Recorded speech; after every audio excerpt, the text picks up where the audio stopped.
And Jordan, he starts going down to Canterbury Downs and starts, playing poker again. And he's gotten wiser and better. And he gets to a place where he goes back to Las Vegas. And so now he's April 5th, 2023, 9 a.m. Target had just opened its doors. Janelle Hamill runs into the Target store, steals a big kitchen knife in front of cameras, in front of everybody, broad daylight, in front of witnesses. He unwraps the knife and he spots Jordan. And Jordan is not an athlete. Like his brothers, one older and one younger, were hockey players. They had a toughness. Not Jordan. Jordan was an intellectual, and he was slight of build and not very tall. He was just, And I look at it. I said, this person, this homeless person, like a predator, picked out his prey. And he comes up behind my son and stabs him in the throat. So he comes up behind my son and stabs him in the throat. And he bleeds out right there on the sidewalk. In Target? No, about a block away from near Target. And so then this is a problem because we have these repeat offenders. Janelle got sentenced to manslaughter, and I don't know how they come up with that. It's premeditated, but he planned it out.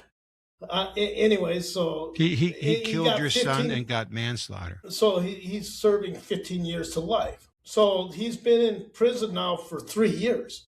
And when he was in the Clark County jail waiting sentencing, I flew down there and visited Janelle, the person who murdered my son. He was in a whole nother part of the building on a video conference call, or video call.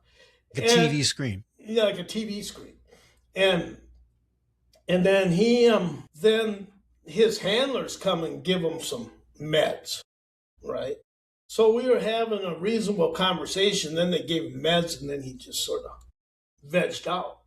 And I started thinking about that. How many people are so heavily drugged that they're not even made to live with what it is they've done? Because why did you want to visit him? Well, I needed to regain my own mind. I needed to put this behind me.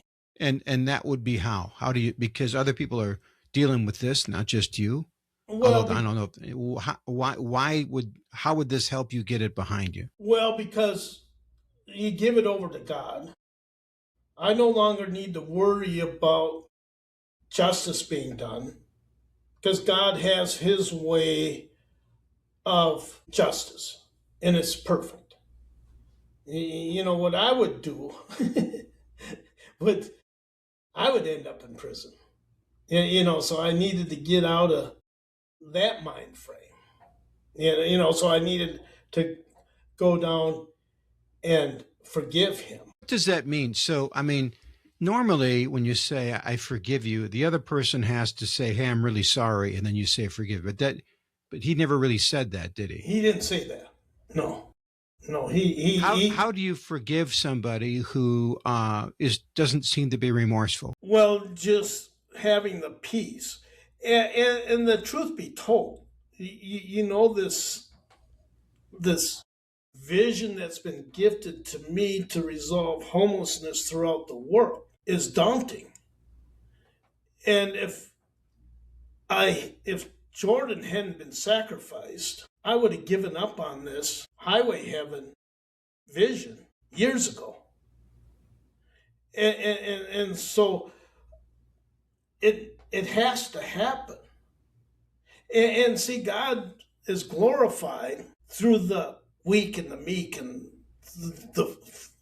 those of us who the world sees as foolish. God uses those who he sees as foolish. So you imagine what will happen when we provide purpose and shelter for the homeless population throughout the world. The rich and the powerful and the oppressors will look foolish.